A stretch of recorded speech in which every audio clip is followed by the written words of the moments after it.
Shares of Google dropping now almost 7% on reports that an Apple executive testified in court that it's exploring adding AI search to its Safari browser. Talking a little bit about the trends as well. Deirdre Bosa has more in today's Tech Check. What do you make of these comments and this move? Well, Sarah, in short, what I make of it is this is essentially a Google investor's worst fear come true.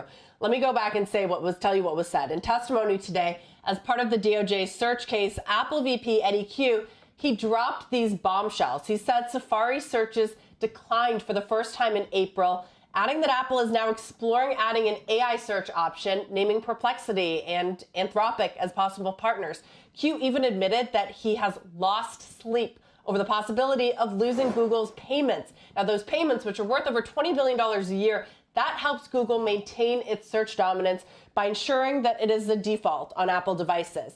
If Apple starts rerouting users to alternatives, even in part, that threatens Google's most profitable business, search ads. Always comes back to search ads. It also fulfills the innovator's dilemma that has been looming since ChatGPT went viral years ago, that Google cannot or will not cannibalize its search business for an AI chatbot alternative as user habits change. And the fear was always that habits would change quicker than Google was able to move. Now, Apple is arguably the single most valuable gatekeeper of consumer behavior. So if it sees the writing on the wall and starts experimenting with AI first answers, Google risks losing both traffic and that default status. So this is no longer just a legal or regulatory risk. This is a structural one.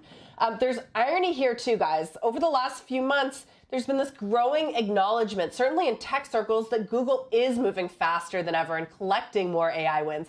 Its latest Gemini model has climbed to the top of AI leaderboards, outperforming OpenAI and others. It is also aggressively embedding AI across Android. We're seeing more ad and YouTube AI tools. It's landing big customers in cloud, but it comes down to this. Search is still the cash cow that funds everything else. Google is trying to turn this ship through experimental AI search hybrids like AI mode, which has been expanded, but that may not be fast enough. And this certainly creates a whole new huge wrinkle ahead of that big developer and AI event later this month, Google I/O, which, guys, was looking like it would be more of a celebration, a time for Google to talk about all of these wins.